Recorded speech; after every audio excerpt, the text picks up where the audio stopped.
A false balance is an abomination to the Lord, but a just weight is his delight.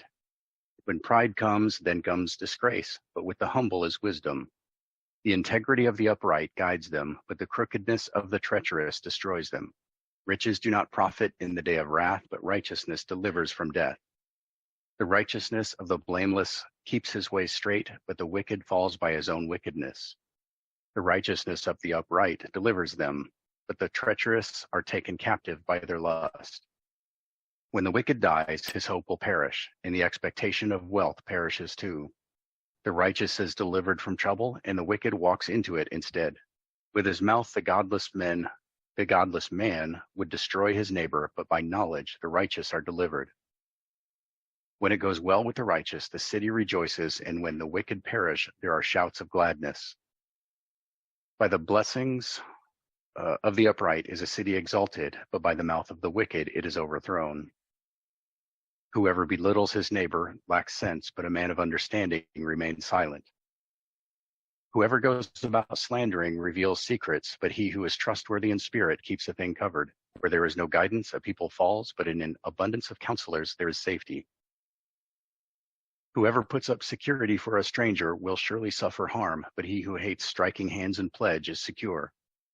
A gracious woman gets honor, and violent men get riches.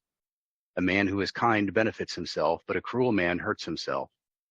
The wicked earns deceptive wages, but the one who sows righteousness gets a sure reward.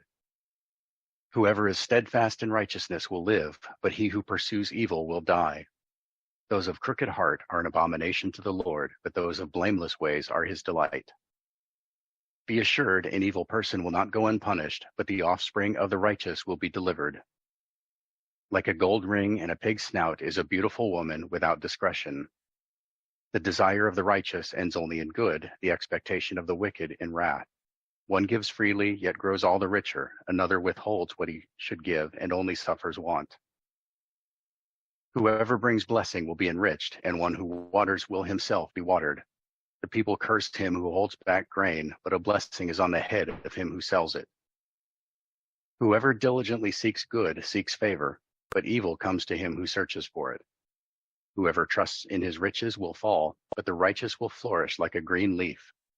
Whoever troubles his own household will inherit the wind, and the fool will be servant to the wise of heart. The fruit of the righteous is a tree of life, and whoever captures souls is wise. If the righteous is repaid on earth, how much more the wicked and the sinner? I think this is one of the longest chapters in Proverbs.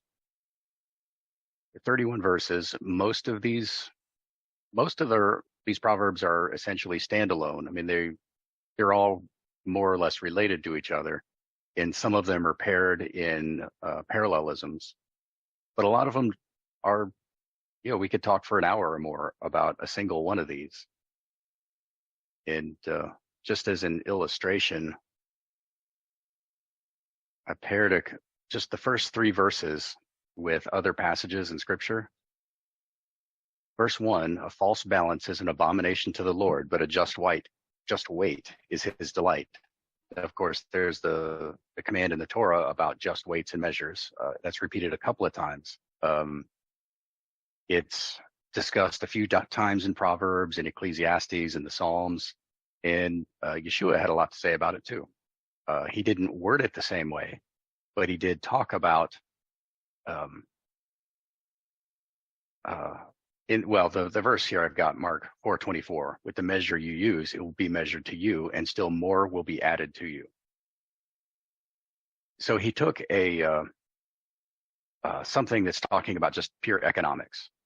You have a just weight. If the scales that people, even they still use sometimes, but in the ancient world before they had calculators and scales and computers or electronic ones, they used a balance. So on one side you'd have a weight, and on the other side you'd have either the money or the product. And that depended on everybody using the same weights for measures. And so the commandment is use just weights and measures, meaning you use the weight that everybody uses, label it the same way, don't make an ounce heavier than an ounce or lighter than an ounce, so that everybody knows exactly what they're getting in the deal. But Yeshua takes the same concept and applies it to justice in judging other people's characters and their behavior. And he's saying, if you're going to use this particular measure to weigh your own actions, don't use a heavier weight to measure somebody else's actions or a lighter weight. Be consistent in how you judge things.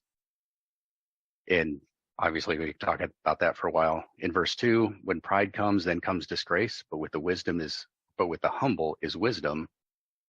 This made me think of James, where he says, humble yourselves before the Lord and he will exalt you. But really it's this whole first part of chapter 4, verses 1 through 12. And it's talking about relationships between people.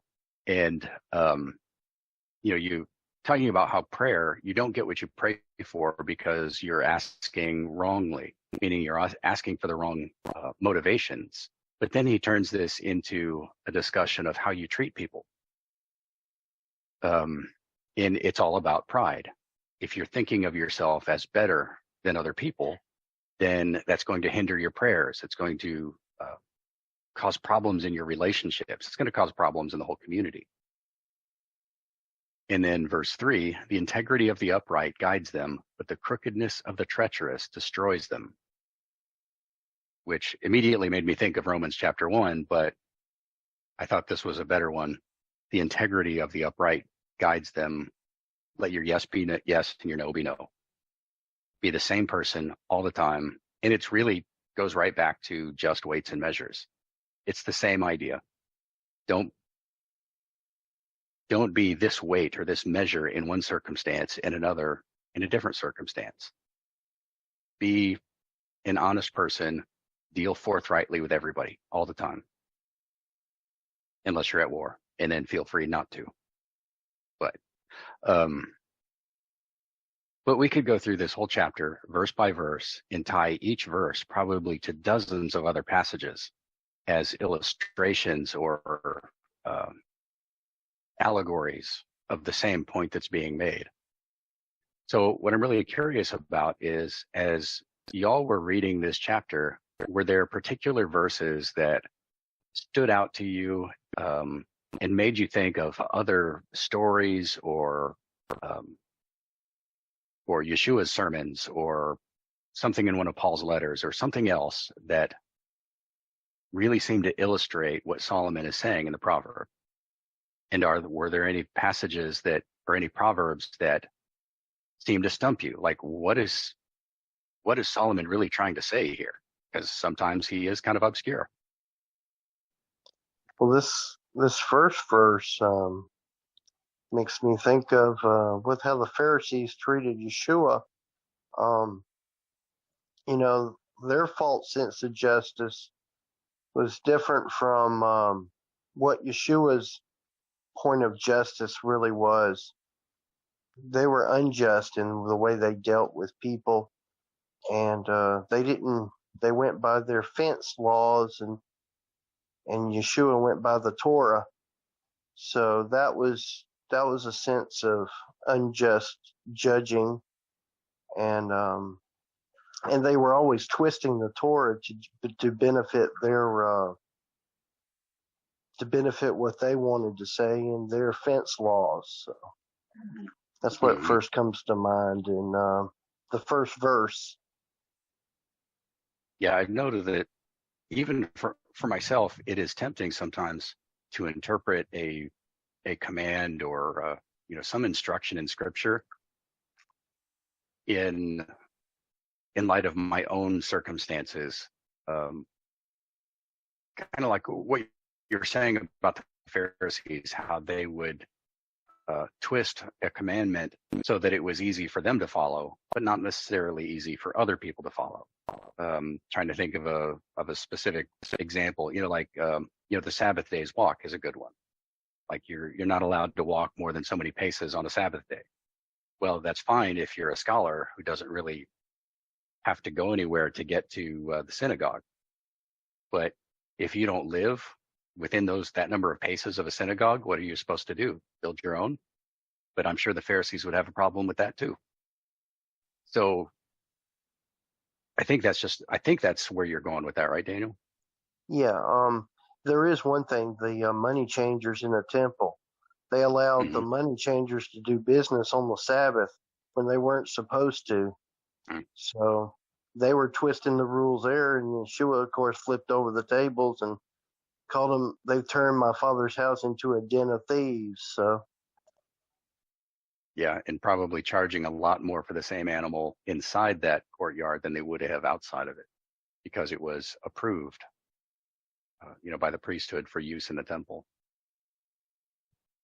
One of the things that I was thinking about is from the last Proverbs we've talked about how that at some point you can read all you want, but at the end of the day, you have to go out into the world and practice all these things.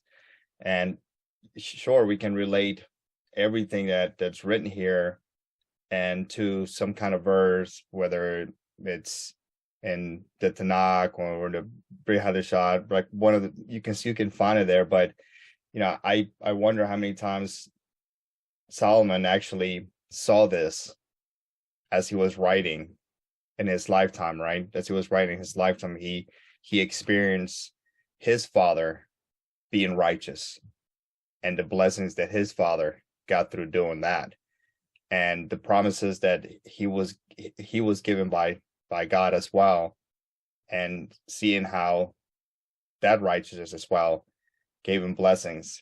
And I see all these neighborly things, and I see him as a king, and I'm like, well, he must have had very close neighbors at some point, because he can relate to a lot of this, where it seems just a lot of drama the whole time of just, neighbors going back and forth. And I don't think it's in this one, but there's one verse in Proverbs. I try to read Proverbs every day with my wife, and one of the ones that says is like, don't hang around your neighbor's house too much. And that is so true, because I remember when I was a kid, we had a neighbor that was constantly at my parents' house, and my parents they were like trying to hide from her because she was like going around the corner trying to see if they were there and all these things, and I was like, man, I said, it's funny how nothing's changed. It's the same thing over and over again. Yeah. There's that. It's not from the Bible. I don't remember where this proverb is from, but it's something like a visitor and a fish are alike, in that after 3 days they both start to stink. We think of Solomon as being this extraordinarily wealthy and wise man, surrounded by gold and cedar and all this luxury. But we know from Ecclesiastes that he didn't spend his whole life in the palace. That he spent years out in the world, hobnobbing with whoever, on the streets, wallowing in moral filth, and trying to find fulfillment in everything he could sample, and generally making a mess of his life. But you learn from mistakes. Do you think this Proverbs came after then Ecclesiastes, or it was Proverbs first and then Ecclesiastes? I suspect that Ecclesiastes was written as a single work, but Proverbs are a collection of sayings. Sayings, right? Maybe some of it Solomon actually wrote, and other things are, the scribes in the courts listening to when Solomon is holding court, or if he's instructing his children, people are paying attention and they're writing down these little tidbits, and they collected them probably after he died. That would be my guess. I mean, there's no real record. We don't know. Yeah, going back to the the Pharisees and kind of the whole way that all the priests and people at the temple were behaving at the time, the ones that were more in power. It seems like it was unjust, or injustice was like coming from all angles. It's like everywhere you turn, and I think that's why when you get to verse 2, it says, when pride comes, then comes dishonor. It's like their pride, it was just constant dishonor to God, because at every turn they were unjust. They just once you start with like one unjust weight, because it's almost like it becomes part of you. It's like if you're trying to be consistent all the time and be the same with everybody, then And if that's your focus, then, Hmm. you're going to miss the mark occasionally, because something's going to trap you every now and then. But then if you're not trying, if you're really not trying, if you have your own agendas, then it's just going to be kind of one thing after the other. It's just going to Hmm. be one thing, then it's going to be the next thing, and it's just going to be constant unjust weights, and it's just going to continue to dishonor God. And so this whole thing obviously comes from pride, and the Pharisees obviously had a lot of pride. Hmm. Yeah, there this this whole idea of trying to be the same person with everyone in every circumstance reminds me of what Paul said about to the Jews he became a Jew, to the Greeks he became a Greek. And of course he wasn't talking about um, breaking God's commandments. He wasn't saying that when I'm hanging out with Greeks, I'm going to the temple and sacrificing to idols and all that stuff. That's not what he was saying. But he was saying that when he's around Greeks, he doesn't talk like a Jewish rabbi because they're not going to understand him. He tries to speak with them in terms that they understand. Maybe he dresses like a Greek. Um, maybe he adopts their social customs as long as they don't violate God's commandments. And then when he goes to Jerusalem and he's dealing with the Sanhedrin, well, then he's dressed up in all the traditional Jewish garb. He's got a talit that would be approved by the Pharisees, and he's using the right terms of address, at least when he knew who he was talking to. But I think at first this might sound like he's using unjust measures in his personal life, but he is trying to deal with people on their own terms in each case. So if he was talking to, one of the priests, he wouldn't deal differently with two different priests unless one of them was a high priest, in which case there is a different protocol involved. And I think this takes a lot of wisdom and understanding of those people and their cultures. In verse 2 really comes into play here because it requires a lot of humility to be able to do that, to be able to not see everybody else in terms of your own culture and your own way of living. And then to be able to adjust how you communicate and how you behave around them without crossing moral boundaries.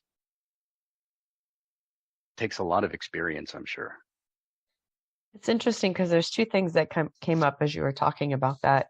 One Hmm. is the fact that naturally human beings tend to take on the speaking patterns of people in different regions when they visit those regions. Like if it's in the same language, you know, like if you move somewhere and you live somewhere for a while, you start to speak like those people, right?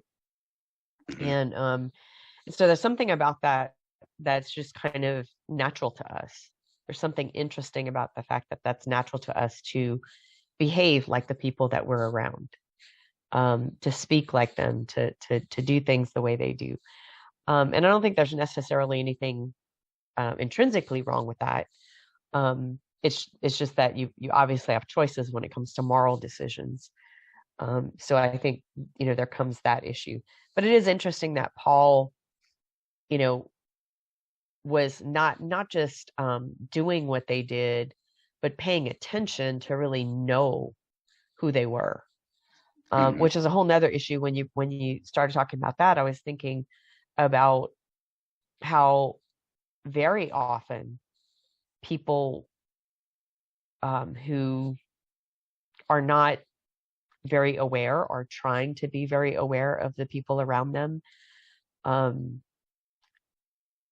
oftentimes they'll come at things from their own perspective and their own experience and only look at those things from that experience. And there's Hmm. one interesting thing is that we only have the experiences we have. So that does affect our perspective. Um, but obviously he must have had to inquire or try to discover more about other people's Hmm. perspectives. And I think that when we're trying to understand people, especially when we're trying to have conversations and discussions and even debates with people, understanding where they're coming from is really important. Hmm. And I think that even in our lives, as we're trying to be a light to people or share truth with people, a lot of times it would be much better for us to listen and find out more about where that person's coming from instead of just assuming things about where they're Hmm. coming from or what they believe. Because we'd probably find out a lot more about how to actually engage with them if we just listen more, and I Yeah. think that is what Paul was also alluding to, is like he's like engaging and listening to them and understanding them, and so then he's coming at them from a place where he's like meeting them where they are. Hmm. Yeah, I think listening really is key there, because I don't even think you really need to know a lot about somebody else's culture or um, their origin story, so to speak. Um, but if you're listening closely to how they respond to you, to what you're saying and doing, you, you'll learn to pick up on keys that this person does not understand what I just said, or the thing that I assumed that everybody thought the same way. This person seems to be surprised by that. And online, it's really easy for when somebody says something completely backwards from the way that we view the world, it's easy just to assume that this is an evil person, that they're just totally screwed up, they have no understanding. But it's also probable that they came from a completely different place than you, and you could both be headed towards the same point, just from different starting points. And so Exactly. you've got a completely different understanding from this other person on one topic, but not necessarily every topic. It's just that you found that one pain point or that one hot button or whatever it was. And the best thing to do is turn the other cheek, so to speak. Step back and find out, okay, where is the disagreement really coming from? Is this person really rejecting what God said? Or has he not had the same experience I've had that helps him to understand this verse in this way? So find out how he does understand it.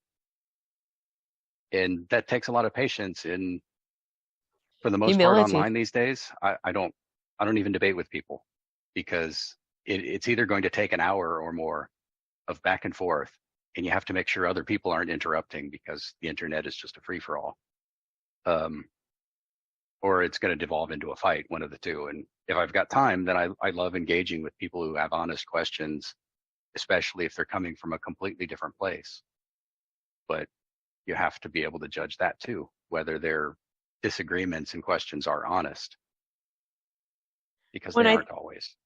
I think that the act of listening and doing these things and taking the time to do this, obviously it takes humility, but it honors the other person. And I think that's something that we, as we go through more of this particular chapter, it's you see more and more of that idea of honoring other people, your neighbor, all these different things about the way you treat them. Mhm. And we honoring other people honors God. I mean, I think that's one of the things we really are seeing here, since they do bear the image of God. But yeah, it just kind of all plays together here. 5 and 6. Here's another couple of verses that are kind of paired together. The righteousness of the blameless keeps his way straight, but the wicked falls by his own wickedness. The righteousness of the upright delivers them, but the treacherous are taken captive by their lust. This immediately made me think of the commandment about a false witness. If someone comes to court and makes false accusation, God's law says that the false accuser is to get the same punishment that he intended for the other person. And so, as long as the court is being thorough in their investigation and they're actually looking for the truth, then the righteousness of the falsely accused person will save them, and the wickedness of the accuser, of the false accuser, will condemn him. Then, of course, we've got courts that are not so just. For example, when Stephen was accused of teaching against Moses, there was nobody there to take the side of righteousness and justice. There was only the false accusers. The people running the court, and it probably wasn't even a legitimate court, had hired false witnesses. And so, of course, there was nobody to hold those false witnesses to account. But, Proverbs are not, they're not ironclad laws. They're not promises. They are principles. These are the way that things should happen or normally happen. And many of the Proverbs assume that you're dealing with generally honest and upright people. So if the court is honest and upright, this is how it's going to go. The righteous will be delivered because the court will prove them out, and the wicked will be ensnared by their own false testimony. But of course, there are numerous examples of this kind of thing throughout Scripture. Although it's a little complicated, there's Judah and Tamar. Nobody was completely in the right in that bizarre situation. But Tamar had gotten the brunt of, she had been misused by Judah, and she was looking for justice. And so Judah, on the whole, being an honest guy, once the truth was presented to him, even though Tamar brought it in a way that would let him deny it, he vindicated her and said, she is more righteous than I am, and I'm the guilty party here. Another case is Haman in Mordecai and Esther. Haman and his sons, they accused the Jews in the Persian Empire of being subversive and being a problem, and so convinced the king to allow the Persian people to kill all the Jews. But then it turned out that the king's favorite wife was a Jew, and so that came back on Haman, and he was hung on the very gallows that he intended to hang Mordecai. Same thing happens with Daniel. Daniel was falsely accused. He was set up with the prayers. He wasn't falsely accused. He was set up. So the people who set him up, who intended him to be eaten by lions, were themselves eaten by lions. In the same book, Shadrach, Meshach, and Abednego, the guards who threw those three men into the furnace were killed themselves by the furnace. It happens with the story of Nehemiah and building the wall and the people who came and tried to interfere. Of course, there's the story of Judas and Jesus, and Judas betrayed him and then hung himself because he couldn't live with what he had done. And this happens over and over. And we don't always see this, the justice carried out in our lifetimes. For example, Stephen, he didn't see the justice. He didn't see the people who falsely accused him brought to justice, but he did get to see God's throne room before he died. And he saw his own vindication, even though he didn't see their condemnation yet. But that condemnation is certain. People who don't repent, they will be held accountable for those things. And people who live a righteous life, even though they are falsely accused and imprisoned and executed or whatever bad thing happens to them, God will set those scales to right eventually. We just don't always see it. Verses 10 and 11 are another parallelism. Although it's a little obscure in the English Standard Version, you can see the parallelism better in a more literal translation, Young's literal. But when it goes well with the righteous, the city rejoices, and when the wicked perish, there are shouts of gladness. Anybody see a problem with that?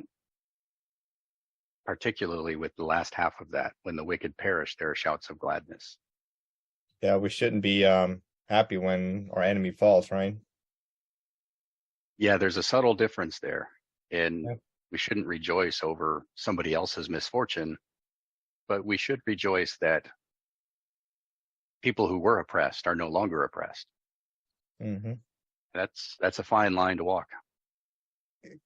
I can relate to that a little bit. I remember whenever they got Osama bin Laden, this is before I knew any better about many things. I remember hearing the news and just jumping for joy and saying all kinds of obscenities towards the TV about his death, and just being joyful that he was dead, Mm-hmm.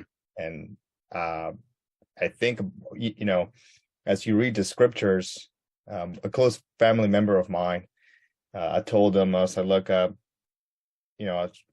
she was like, I need to get back to reading the scriptures. I don't know where to start, and I can't tell you how many times people tell me that. I had a lady at work tell me the same thing. She's like, I know, I just don't understand the words.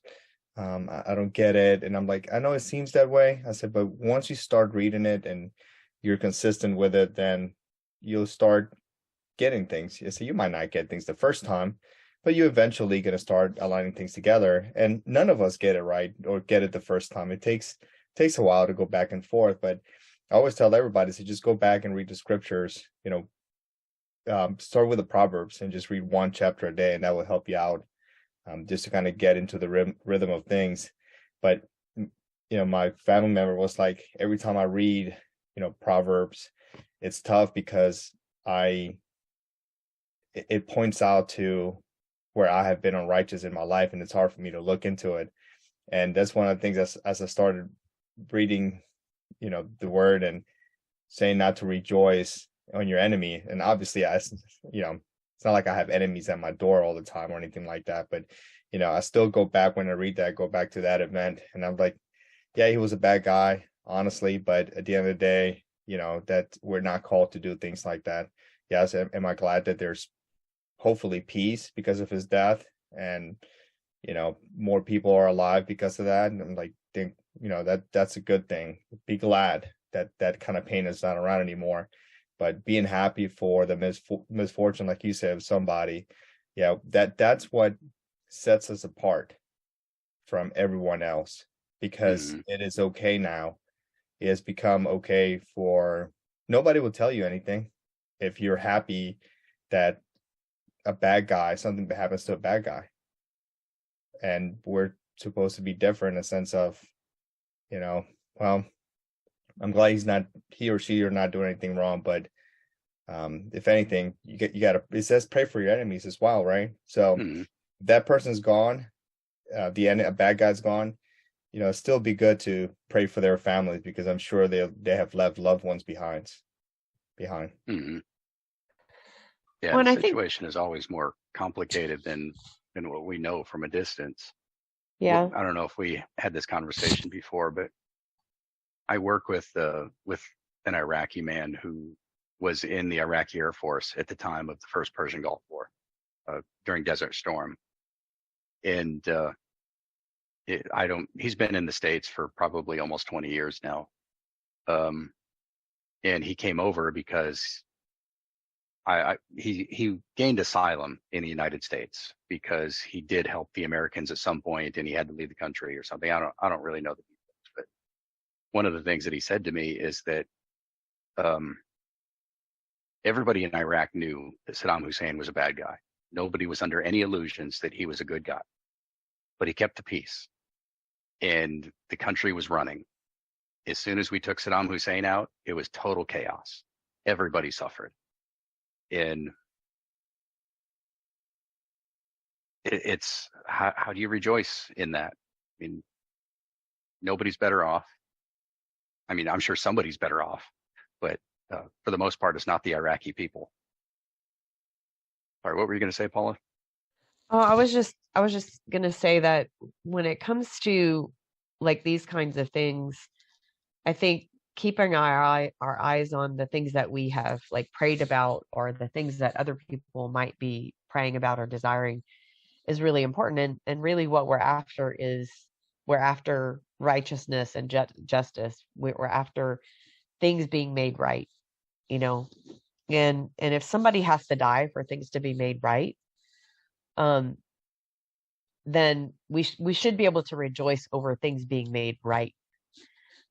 And so that is fine, being happy that things were made right. But yeah, the means to that is unfortunate. The means to that is, nobody would want it to have gone that way, right? And so I think that if we are righteous, if we are acting righteously, if we are thinking and focusing on righteousness, it will be much easier to see that. It'll be much easier to see when these things happen, to not get caught up in the celebration of the tragedy that had to happen, but to be able to just rejoice that things are made right, that things are just put right. When we can see that they are put right, there's definitely, that's definitely a good thing to celebrate. Yeah, I mean, we just went through Hanukkah, right? So I mean, it's a festival of things getting put back and right in its place. Yeah. I mean, there was a lot of, death and destruction and all kinds of things. But, we don't, when we think about, Hanukkah, we're not thinking about, all the people that, all the enemy that was, killed in the hands of the hammer, but, we think about the temple getting back to where it was, and rejoice with the people and being free of oppression, and things getting back to righteousness. So that's the way it should be. Antiochus is a necessary part of the story, but he's not the focus. It's Right. like that was part of the path to get here. But the thing that we're really celebrating is the rededication of the temple. Correct. Yeah, and even in the way that Jesus had to die for new life to come, for resurrection to come. We see the same pattern over and over. And the fact that the worship of God in his temple was restored is huge. It's like the most important thing in the world, right? So that's a really important thing. Yeah, I think verse 21 is relevant there. Well, actually, verse 21 made me I was thinking of what I was saying about Stephen earlier, that be assured an evil person will not go unpunished, but the offspring of the righteous will be delivered. Solomon says be assured, but we see every day that evil people go unpunished and innocent people are punished in their stead. But we can be assured that those scales are adjusted in time. We just don't necessarily see it. There's a lot of things going on in the world that we aren't privy to. I had a question about something, because I don't know what your verses actually said, but I guess it was 14, where there is no guidance, the people fall, but in abundance of counselors there's victory. And then it goes on to 15. It says, one who is a guarantor for a stranger will certainly suffer for it, but one who hates being a guarantor is secure. Does yours say the same thing? Yeah, essentially. I want to see what that word for. That's what I was wondering. I don't have the Strong's. Yes, I've struggled with that one for years. Yeah, well, there's some things not just lost in translation with the words, but the whole concepts behind the words. In Scripture, when we talk about hate, love and hate, most of the time, a modern English speaker is talking about intense emotion. Like, if I love something, I have really good, warm, fuzzy feelings about that. If I hate something, then it means makes me angry. It makes me feel bad. But that's not really what's meant most of the time in Scripture when those words are used. To love somebody is to do good for them. To hate somebody is to do bad to them. So if you're hating a thing, it means that you are tearing it down or removing it. It doesn't necessarily mean that you have intense dislike for it, although it could. I mean, that's part of it. But in this case where it says we switch back to the English Standard because at least it's in English. he who hates striking hands in pledge is secure. It's not talking about somebody who has an intense dislike of shaking hands in pledge. It means somebody who really avoids it. Like, I know that this is a bad thing and it's probably going to do me harm, so I'm just going to stay away from that. Like with Jacob and Esau, when God says, or I can't remember which prophet it was, it said that, you know, Jacob I loved and Esau I hated. Well, it doesn't mean that God despised Esau so much as that God blessed Jacob and he blessed Esau with a backhanded blessing, in which was just as much a curse as a blessing. Well, in this particular verse, it seems like this reminds me or makes me think about vows. It's like, just like vows, it's like if we don't want to have to suffer for vows that we take and break, then avoiding them altogether is better. And I'm pretty sure there's some scripture verses to back that up, but I can't remember where they are. So that's what this kind of reminds me of. Mm-hmm. Well, one was one I mentioned earlier that, you know, when Jesus said, let your yes be yes and your no be no. If you are a person of integrity and everybody knows your reputation, you don't have a lot of need for making vows and oaths. You just say, I'm going to do this. And everybody says, oh, he's going to do that. And then you do it. You don't have to bind yourself with anything special because there's no reason for anybody to disbelieve you. In a case like this one in verse 15, it's not even, it's binding your character to somebody else's character. Like saying, I'm going to tie my reputation to this other person and I don't even know that person. There was actually a similar verse in a couple of chapters ago where, you know, don't offer security for somebody else's debt. Like, well, you know, there are exceptions to that, you know, close family, people you know really well. Sometimes you just want to do that kind of thing because it's going to help somebody and it could be a good thing. But if somebody is a stranger, I mean, unless you're willing to just throw money away, I can't even imagine a good idea of, you know, tying your reputation to somebody else saying, I guarantee this other guy's loan, which is, you know, what our government does all the time with things like student loans. Yeah. Not that our government has a great reputation to protect. That's, sorry, getting political.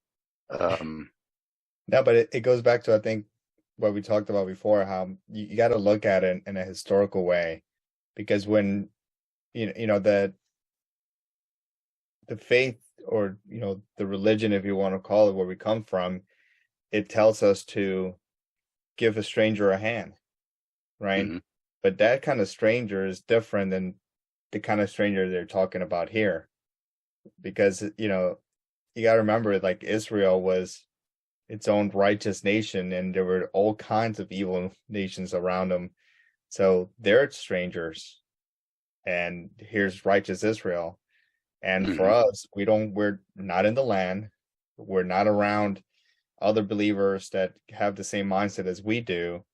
So in a way, you know, some of them really are strangers.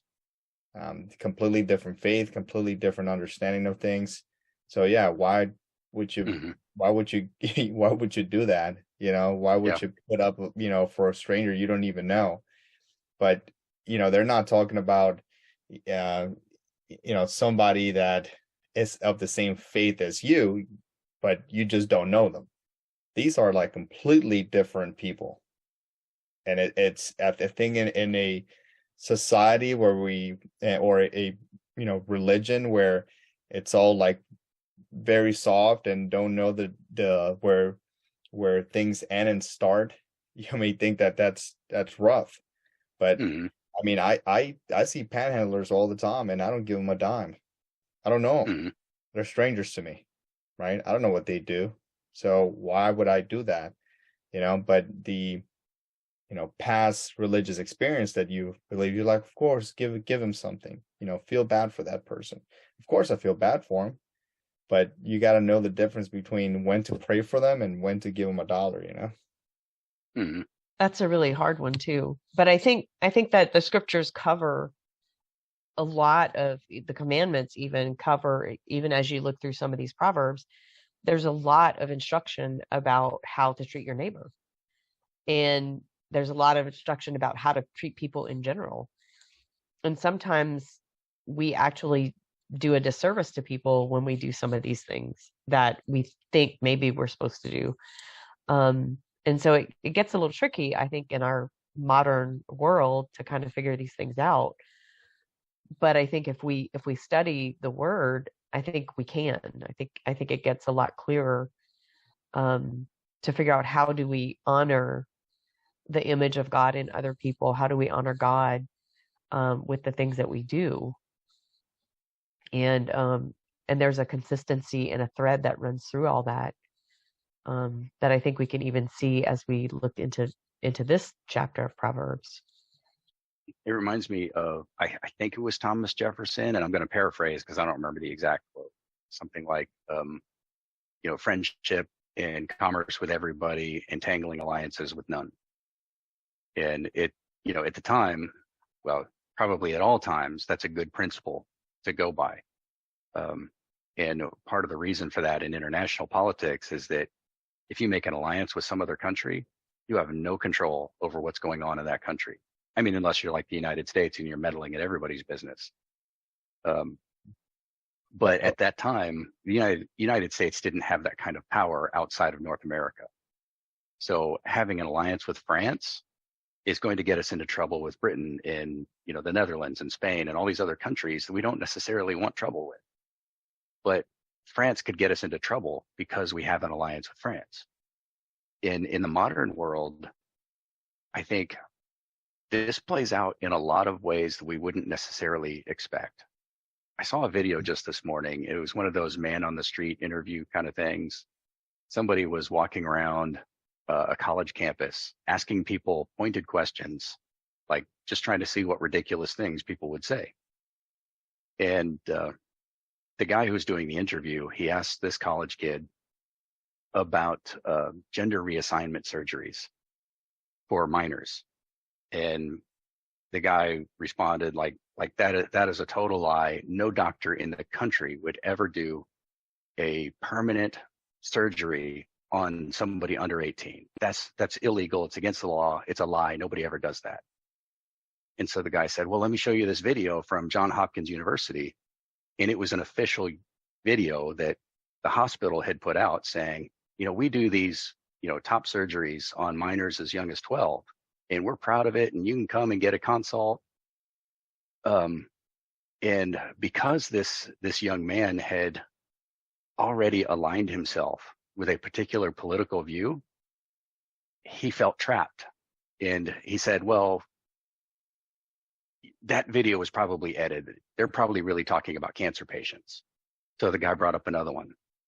And he shows, this is an official statement from Johns Hopkins. Here's how they do gender reassignment stuff. Here's their requirements. And he's saying, oh, well, if somebody has been, has felt like they're trans for, 10 years, then that's probably okay. So now he's having to backtrack because he has aligned himself with this particular ideology that says these people are always going to do the right thing because they have our best interests in heart. Once he has made that statement, he's locked himself into it, and now his character is tied to theirs.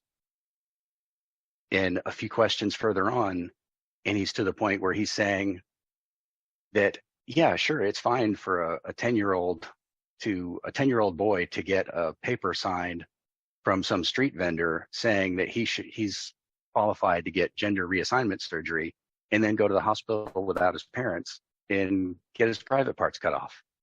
That's cool. He went from that's a lie, nobody ever does that, to sure, let's do that in about 5 minutes. I think that's because he had tied himself to the idea that these extreme medical ideologues would never do anything harmful. That's a really, really good point that you bring up, the ideas that we align with and tie ourselves to. Because I think that's probably the most common way that we do some of these things, and we don't connect the dots. Hmm. But I suspect that that's where a lot of it starts for us. And Yeah. it's very subtle and we don't notice it. But you're right. Once we align ourselves with an idea, then it is very likely that we've locked ourselves into something, and there's not going to be a way for us to really graciously back out. Hmm. Or Yeah. we have to have a whole lot of integrity to be able to do that, Hmm. which is a whole nother thing. A lot of Yeah. humbleness. I Yeah. will probably never in my life refer to myself as a Republican for this very reason, Yep. because I'm not going to tie myself to a bunch of people that I don't trust and have no control over. They're strangers, and I don't even necessarily believe that they believe what they say they do. So why would I align myself with them? Right. Yep. Same here. I'm registered independent the whole time just because of that same reason. You know, and I'm not surprised by these things. no. And what you said about Thomas Jefferson, that does sound like something he would say. And I think he actually talked about that. He was like, hey, we shouldn't be meddling in anybody else's business. But even himself, as smart as he was, he he aligned himself with France. I mean, I don't blame him. With the little bit of history that I know, it looks like he didn't have a choice in that manner. But just that's why, like, our reliance should be with the word, and hold on straight to him and not anyone else, not a group or anything like that. And that's why I tell people, there's nothing wrong with listening to other people. It's advisable, especially if you're new to the faith and things like that. But your main focus is not pastor or rabbi or teacher or anything like that, is or even elders. They're there for a reason, and you gotta use them. I mean, I listen to all sides, but at the end of the day, you have to be a good Berean and just go to the word yourself and see what the word says, and discern by prayer, supplication, and thanksgiving what the Father's telling you, and be very careful, like we've talked about, of aligning ourselves with this group or the other, because I think once our heart may be in the right place, trying to be zealous about something, but if you're not putting it, and this might sound a little cheesy, but if you're not putting love first, and not love like the world tells you, but love like the way the Father through Yeshua has told us to have, then we can easily get lost in East versus West mindset. That's a good point. We're about an hour in, so what I'd like to do is just go around. I mean, if anybody has a particular verse they'd like to talk about, let's do that now. And then got a few things that I wanted to talk about not related to this chapter. So Carlos, is there any other verses in here that you wanted to talk about? Yeah, I was just curious about 22. I think maybe a long time ago somebody explained to me what that meant. Might be a cultural thing, but what is the gold ring and a pig snout? Well, it's a total waste of money, for one thing. That's funny. Well, it's like, if you think of the Pharisees and how, what Yeshua told them about being whitewashed tombs, that they were all, shiny white and pretty on the outside, and on the inside they're full of dead men's bones and uncleanness. You put a gold ring in a pig snout, you're decorating this animal that's inherently unclean. That's right. It's full of parasites. It wallows in the mud, and it can't even sweat. So, it's rolling around in the mud to keep cool, or, whatever reason pigs do what they do. But, they're mean, they're cannibals, they are disgusting creatures pretty much all around. You can find one of those little pot-bellied pigs, and they're nice and cute, make good pets. But well, and they're good for cleaning things up because they eat anything. But That's their job, right? they're good for something. They have a purpose. Yeah. but you don't go and put a gold ring in a pig's snout. I mean, if you need to put a ring in a pig's snout to control it, like you would with a bull, you use iron, not gold. I mean, why would you do that? Unless you're Donald Trump, maybe he would. I don't know. But it's the same thing with a beautiful woman who lacks sense. Looks very nice on the outside, but as soon as you get close and like listen to her talk for a while, like it loses all attraction, or it should, if your head is in the right place. Yeah. That's a good point. Yeah, and there's a lot of those women right now in social media. It's the same thing. It's just the outside, and as soon as they open their mouth, you're like, wow, that's a lot of nonsense, you know. Is this the same thing as the what they say about lipstick on a pig? Yeah, lipstick on a pig. Yeah. Yep. Okay, yeah. Yeah, that's Dressing not from the up. Bible, but it's the same idea. Yeah, that's probably where you get it from. Gotcha. All right. I think this is a cultural thing, in my opinion. They used to put rings in slaves' noses. I think Israel, when they had slaves, they'd put a ring in or a servant, they put a ring in their nose, and they had to earn their and I think that was true in most cultures where they put a ring in their nose and they would remove the ring would pay their debt, or their enslavement or something along that lines. Anyway, I think this is along that lines of cultural, like you were saying. I think that in my opinion, what I've seen, and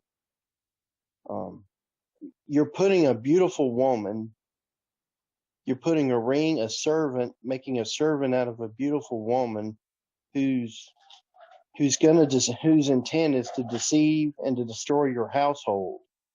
Like if you make a slave out of someone who's going to be an enticement or a threat to a family, your family, then you don't have any good sense there. You've made a poor decision, and she could end up dismantling your entire household because you either fall into lust with her, or another servant or somebody else in your household falls in love with her or thinks they fall in love with her, and thus dismantling your whole entire establishment. I think Solomon definitely understood this with the ones he fell in love with, who were involved in idolatry and who fell into sin badly.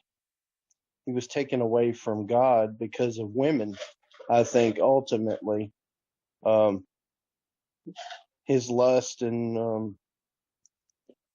it's very sad. It's very sad, but so many men fall to this.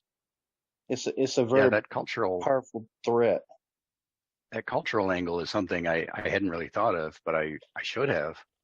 Because rings all through Scripture represent some kind of. They usually represent a servant master or husband and wife relationship, some kind of binding between two people. For example, when Eliezer went to go get a wife for Isaac and he met Rebekah, the first thing he did was he put a ring in her nose. And then he gave her all these bracelets. And the purpose of these things, first off, rings represent the covenant, or at least in this case, it represented a proposal of a covenant. But the purpose of exchanging the gold bracelets and all these things was giving a bride price. So he was saying, here's a bride price. This is yours if you marry my master's son.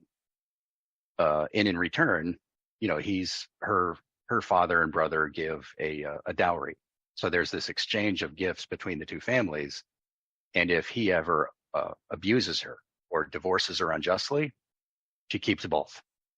She keeps the bride price and a dowry. If she commits adultery and, commits some kind of crime and he divorces her justly, she probably gets to take that. Well, I don't know whether she'd take the dowry back with her or the bride price. She probably would keep the bride price, but he would keep the dowry. So, I mean, there's some kind of compensation for those things, and the rings represent both the binding of the two people together and that exchange of value, of material value, and not just spiritual and personal value. So talking about a ring in a pig's snout could actually be an allusion to marrying a worthless woman. She is a pig. She doesn't look like a pig, but when you look on the inside, she's a pig. So don't put a ring in her snout. It sounds pretty funny. Today we'd say, so don't put a ring on her finger. Yep. But same thing. Different customs. Mm-hmm. That relates to verse 16. Let me put this post up in the ESV. And remember that the Proverbs aren't talking about, they're not always saying what's right and wrong. They're saying what is. And it says a gracious woman gets honor. And in the ESV, it says violent men get riches. But I really like the JPS translation on that better. A gracious woman obtains honor and strong men obtain riches. It's talking about how people react to people. A gracious woman is going to get a good reputation. You know, you think of the classic, you know, the Southern belle who's, you know, has all the social graces and has connections with everybody. Everybody loves her. Everybody admires her. On the other hand, if a man behaved that way in that same culture, he would be despised. But those same people would admire a man who was aggressive and, you know, the Hebrew word literally does mean violent, but I don't think that's the intent. I think it's really talking about an aggressive alpha male sort of thing, which, you know, does imply violence, but the violence is implied, not actual. So there's just a statement about how men and women are perceived and how people react to them. And this gracious woman, she's not the pig with a gold ring in her snout. She is gold inside and out. At least that's the implication. Yeah, that makes sense. Daniel, is there any particular verse you want to talk about? I thought there was one that was stuck out to me was, I think y'all had already talked about it, about the one that concealeth a matter, but the spirit concealeth a matter. Yeah, there it is. Let's see, where is it? There it is. He that goeth about as a... Oh, verse 13? Yeah, verse 13, yeah. Yeah, I don't think we have talked about that one. I wasn't sure. I heard some themes that were similar to that, but... Mm-hmm. But well, what are your thoughts on that?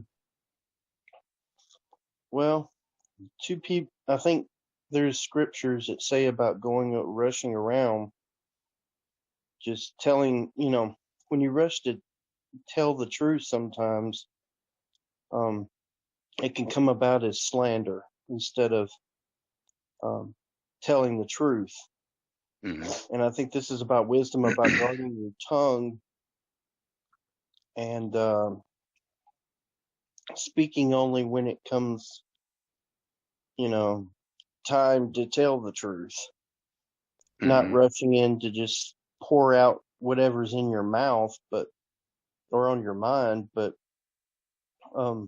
it's interesting. It uses the word secrets there.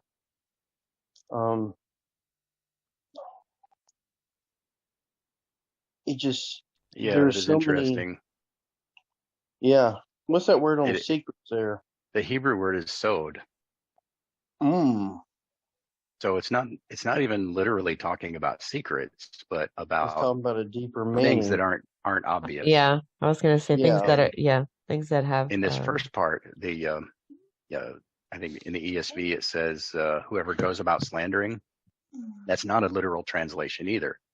A more literal translation is someone who's walking about, like walking around stories, or walking around controversy, like carrying the controversy around to spread it around.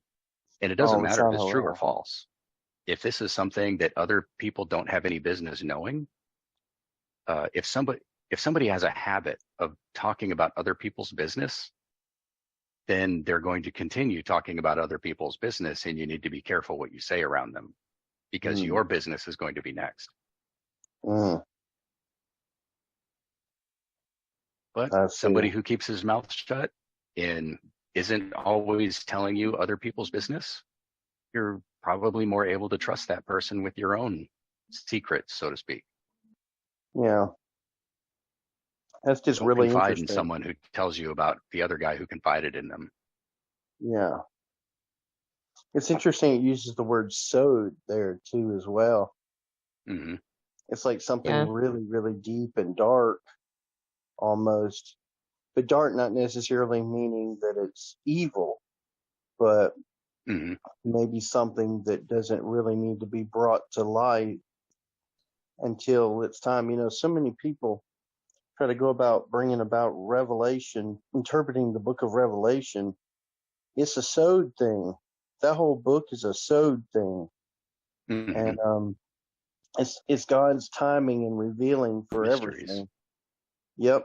The apocalypse in the Greek means the revealing, I remember.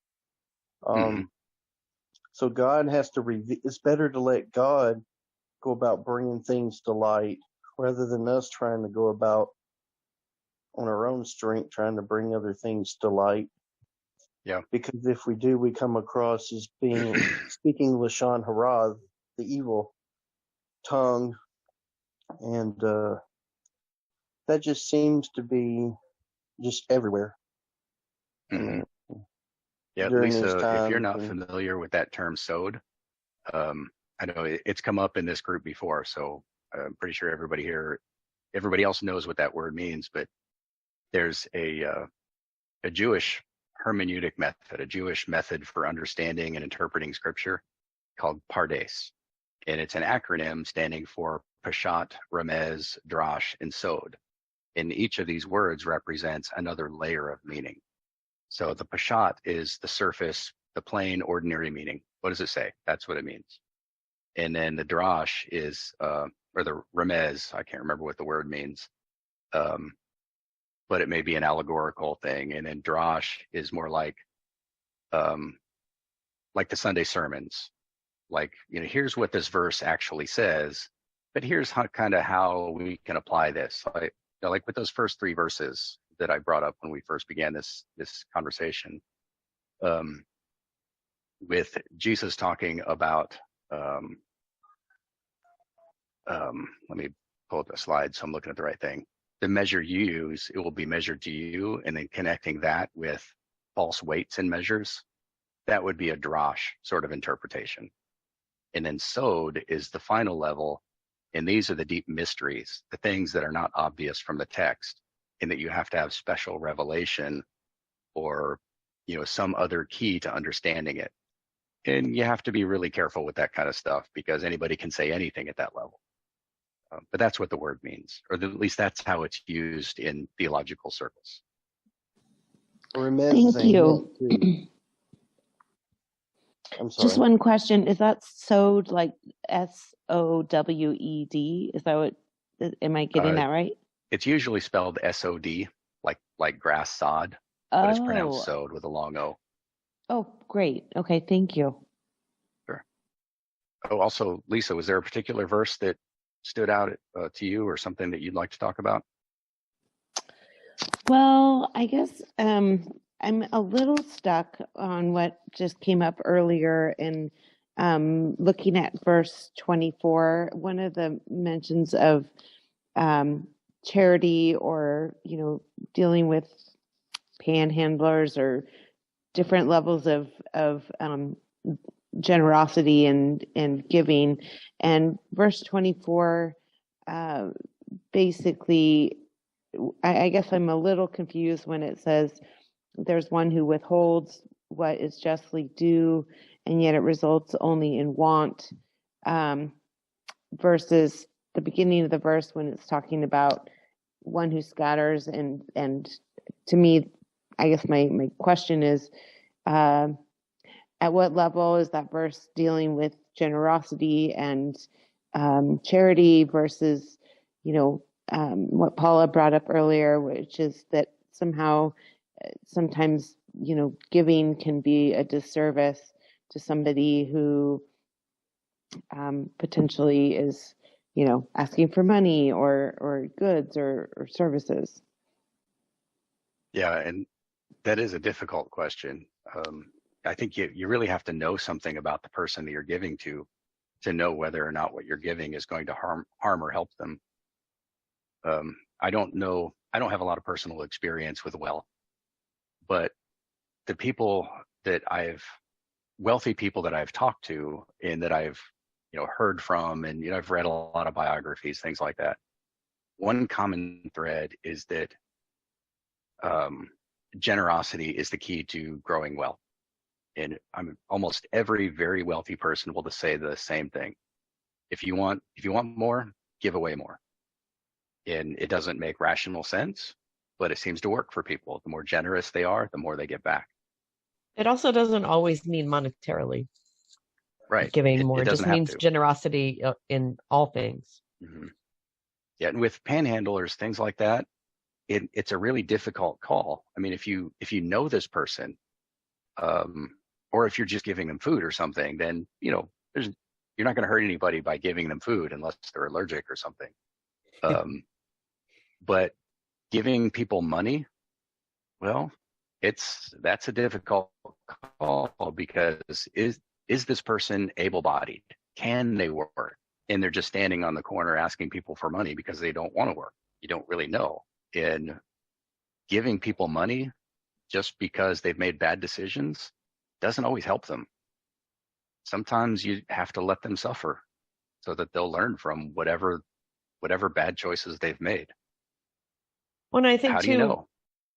I think too, one of the things is that sometimes, maybe they can't work, maybe they Mm-hmm. can't, but maybe they need other kind of help that they may not get if you keep doing what they want you to do, Mm-hmm. In that moment, which is just hand them some money.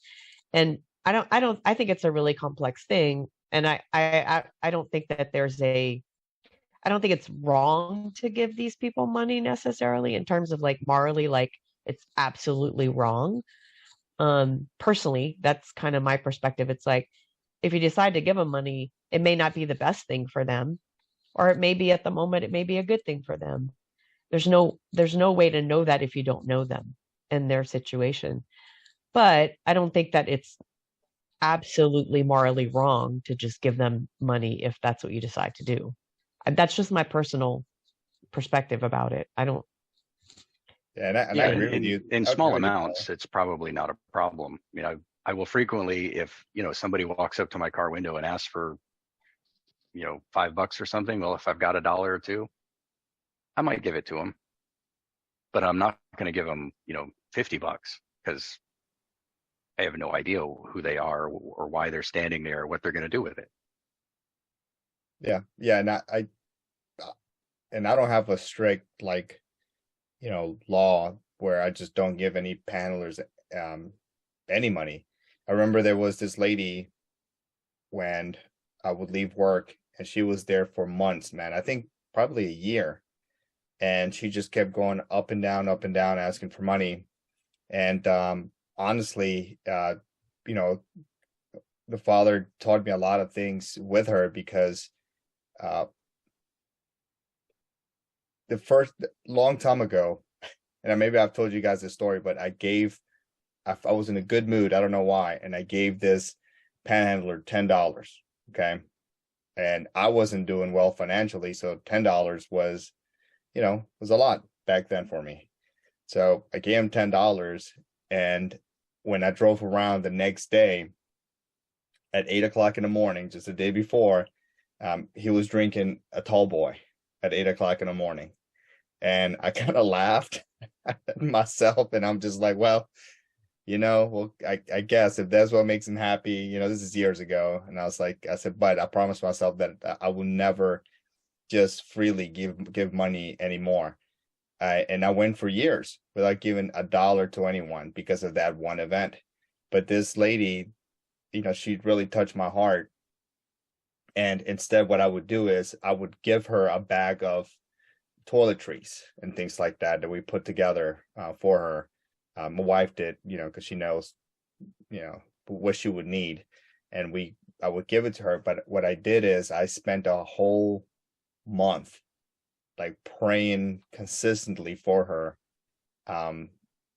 before I would leave work, and then I will see her there, and I wouldn't give her any money every time. Once in a while, maybe once a month, I'll give her $5, $10 or something like that, just because I don't know, man. I just kind of let my heart speak to me, and just like, I know the heart can be deceitful, I understand, but anyway, I just pray for her, and my prayer was that God would take her somewhere safe, and that she would no longer have to be homeless. And a few months after I decided to like pray for her, after that, she was gone. I haven't seen her in 3 years after that. So I'm not saying that because I prayed for her that's what happened or anything like that, but by faith I believe that, of course. But more importantly is the lesson that I learned from that is like, hey man, don't criticize. I definitely wasn't judging, but don't criticize. You haven't been in her shoes, man. You don't know what's going on with her. I say you don't even know if she's doing drugs or anything. Just pray about it, see what the Father tells you, and if it's in your heart to give, then give. Absolutely, there's definitely nothing wrong with that. I do think that what you're describing, Carlos, is that you actually established a relationship with her, and I think that's an important aspect of something that we have the opportunity to do in some cases, and in other cases we don't. And even when these proverbs were written, they were written at a time where it wasn't like people traveled in the ways that we travel.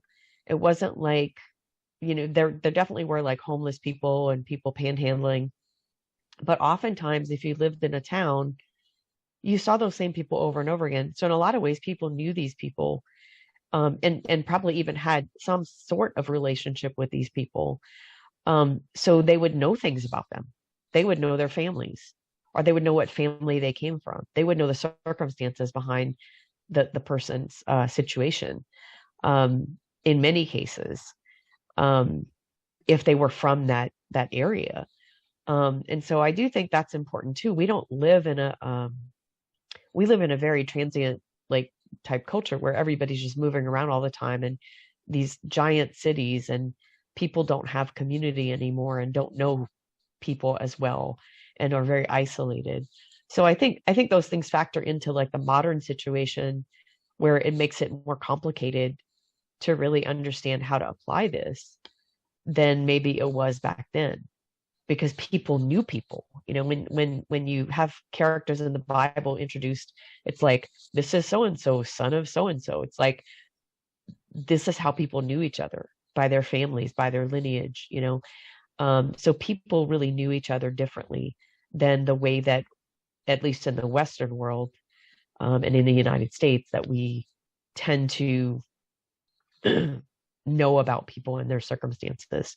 And most of what we see in terms of like panhandlers or people who are asking for handouts of some sort, much of that is often anonymous because we don't really know who they are. But in the case where we do know people, and we've had that come up many times, I know just in our local community, where somebody has a need, we know their circumstances, we know the situation, and many times we'll participate in contributing to that. And in some cases, we may even not be excessively generous because there are things about the circumstance that probably need to change. And maybe there's relationship things that need to happen in terms of communicating with those people or trying to help them in other ways so that they don't continue to have the same problems. So there's that aspect of relationship too, and understanding what their real need is. It's that whole idea of teaching someone to fish instead of giving them a piece of bread, every day, day after day, but teaching them to fish. Is that their need, or is their need really something else? That was long, I know, but that's just what I'm thinking. No, but you're right. That's a good point. And it goes back to, I struggle with it too. Another element that I put on top of it is the whole taxes thing. I was like, well, my taxes pay, right? So why should I help anyone? let the government help them out because my taxes pay for it. And that's one reason I don't like taxes, is because it takes you away from helping your Takes fellow your man. takes you away your responsibility. Yeah, it takes away the Yep. responsibility to you and puts it in a pool and gives it to somebody else to distribute anyway they please in that way, right? So that's one part of taxes that I don't like, because it was it a stupid mindset of mine? Sure, because it shouldn't stop me from helping someone, but it's just how many people didn't grow away from that mindset that I have, where it's like, well, there's Social Security, there's Medicare, Medicaid, there's all these other government things, or I grew up poor and I was never in government assistance, and I was like, how do those people can afford all those things? So you start getting bitter about those things, and start letting the hatred of the world influence you instead of the love of God influence you. And that's before I was constantly reading, the word. Now that I read it, that's the whole point of always being in it, is to remove that fleshy, worldly part of you out the way and let his love is too broad to understand for us in this culture. But I think if I say his grace, his mercy, his understanding, then you have more compassion and empathy and sympathy for those people, Yeah. Mm-hmm. Lisa, did any of that Lisa, did any of that help you any? Yes, yes. I think I walk the line between being overly I guess sympathetic to a point of wanting to take everyone under my wing and help everyone. And I recently have just kind of taken it upon myself to go into the grocery store and the drugstore and purchasing items for people instead of just even any money, and actually buying a meal for somebody recently. And that felt better to me because I could have a conversation with them and I could introduce myself, and I've offered just even to do none of those things and just offered to pray for somebody, or ask, not offer, but just ask if I could pray for somebody in their presence. And I guess I live in an area part of the time where there's quite a lot of people who are making poor choices. And then there's other people that are really hard on their luck. And it's just hard to know, as a servant and as a follower of Christ, like what is helping and what is the kind of compassion that Christ would have versus what's, possibly putting somebody in a position to continue that lifestyle. So it's just, this was all helpful. I'm just thinking about this was really helpful because I do tend to walk probably the line of enabling people more than I want to, because I do feel very blessed in my own life, and not necessarily financially, just blessed with love and mercy and just a lot of things that help me want to help others. And so I walk that line, finding the balance. So this was really interesting. Mm-hmm. Yeah, I think it's probably better to err on the side of generosity regardless. I know for myself, I often don't see needs. People need to bring it to my attention before I even realize that somebody needs something.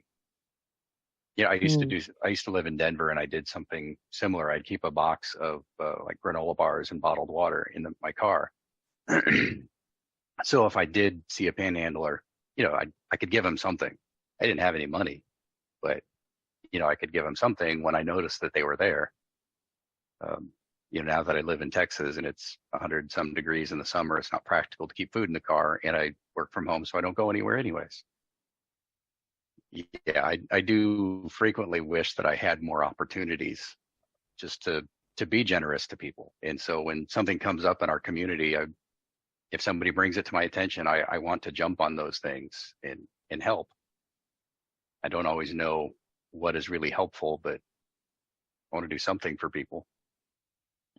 I mean, it does feel good to help somebody. Like I really even if it's as silly as, I'm going and buying the toothpaste that they want and Mhm. chapstick. That was one lady's request, and I thought, yeah, it is. Her skin is, really chapped, and if she likes Colgate toothpaste, great. I don't care. I just want to be able to make her feel like she can take care of herself. Well, I just Mhm. I think that's a way that we can honor people. They're really small things, and we can give them a sense of dignity again where they've lost a lot of dignity. And I think that ties back into honor and shame culture, and the fact that like we don't understand those things very well in our culture, but there is a lot of shame that people in those circumstances bear. And when we can do things like that, even small things like getting them Colgate toothpaste or getting their favorite chapstick or whatever, and Mhm. these are maybe low dollar items, so it's not costing us a lot financially, but it's costing us the humility of like just listening to them and saying it matters to them, so it matters to me that they get, Yeah. instead of just like kind of like the same thing that happens with food banks. They tell people all the time, don't send us all your trash food that you don't want. These people need to feel some dignity. Feed them the food that you would feed yourself. It doesn't have to be the highest utmost quality, but don't just give people like trash. Don't give people the Mhm. things that you're like, nobody would want that, I don't want that, here, I'm going to give that to the food bank. And I think that's also a level of just weights and measures to some extent. It's saying I'm going to treat those people like I would treat my friends, or like I would treat somebody else. So it kind of all ties into some of the stuff that Mhm. we've talked about here in the chapter. Yeah. And if this is somebody that somebody that you're friends with in your real life community, if there's a way that you can be charitable and maintain their dignity, even better. Uh, you know, for example, there's a commandment in Torah that, if a brother comes to you and asks for a loan, if you've got the money, give it to him and don't expect to be paid back. Make sure that they know it's a loan. They are expected to pay it back, but don't really expect them to. And it's a form of charity. It's like you're offering them, you're letting them maintain their dignity by giving them the chance to pay it back and letting them believe that you're giving them a loan and treating them as responsible people, but also with the acknowledgement that they are on hard times, they have made bad decisions, and they might not be able to pay you back. But that same system also allows for remedies that our culture doesn't allow for. If somebody keeps making bad decisions and putting themselves and their family in a bind, one solution that scripture allows for is they can sell themselves into temporary servitude, that 7-year bond service. The closest we come to that in our culture is the military, is that you can enlist for 6 years in, I think, all 6 branches. And, you work for 6 years, you're set free in the 7th year, which is exactly what the Bible says to do. And in the meantime, the military is educating you, paying your expenses. And then when you leave, you've got all of these benefits that you get to take with you, which follows the biblical model of slavery really well. We have all the skills too. Yeah, if only our military wasn't used as a political pawn, it would be great. If we can find ways to do those same kinds of things in our real life community. I mean, I'm not talking about setting up a bond servant sort of thing, but finding ways to be charitable that allows people to become a better person and to make better decisions for themselves so that they don't need charity in the future. That's ideal. But that's a really hard thing to do when you don't live very closely and have strong relationships with people. One more verse. Paula, is there any verse in here that you wanted to talk about? No, I think that the two sections we went through, the unjust weights, and so justice, and then the other Mhm. section really is talking a lot about like things that we do with our mouth, essentially, like think speech, how our speech, what we say, all these things, how they affect people. And I struggle. I grew up in a culture and in a family where like gossip was normal. And I have struggled for many years. And I am a person who can keep confidences and frequently, keep many confidences, have done that very well. But I also have struggled with this idea of like, well, truth needs to be told, because that's kind of part of what happened in my culture.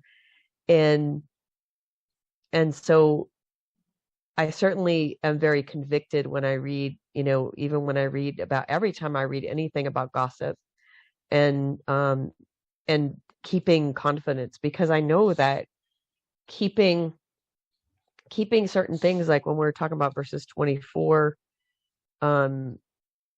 not 24, where was it? It was way back, I think 13 or something like that. Yeah, like verses 13 and 14, 13, sorry, verse 13. And then even before that, I think there was something, I can't remember. But it's like I have found myself at times saying things that I was like, gosh, why didn't I keep my mouth shut? Why did I have to say that?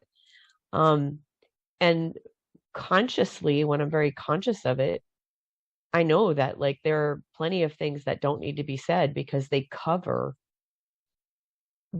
people. They keep things concealed that need to be concealed, just for the fact of not slandering people, or being at risk of slandering people. And so there's real wisdom in that. And so for somebody who's an extrovert, who talks a lot, who was raised culturally in a particular way, it's this constant discipline of keeping my mouth shut and knowing when to speak and when not to speak, and being reminded of what righteousness really looks like in these ways. And so a lot of this kind of stuff, when it talks about that, reminds me of how far I've come, but also how far I still have to go when it comes to that kind of stuff, because I admire people who are gracious. I even had an experience recently when I had the roommate that I had in Vegas. I've been getting to know her over a period of years, and I totally appreciate how gracious she is to people. And it's so admirable to me. And I find that I oftentimes can do that, more often than not. But then there are times where it's like, I'm like, what is wrong with me? Why did I do this? And it's just this constant battle with the flesh of like, I know that these things are the right things to do, and I know that these things are the wrong things to do. And why do I sometimes do these things, So that was the one thing that really stood out to me, is that kind of thing always kind of stands out to me, because I'm always still working on it. And it's a powerful thing. That the tongue is a powerful thing. The things we say about other people are very powerful, because we create with the words that we use. We are creating a reality. We are bringing something. Yeah, we are bringing something into existence, essentially. And the power of the tongue has life or death. All the things that we've heard. And it's a really important thing, because what we create is really important. If we're creating good things, then we are bringing light into the world. If we are creating bad things, we are bringing darkness into the world and wickedness. And so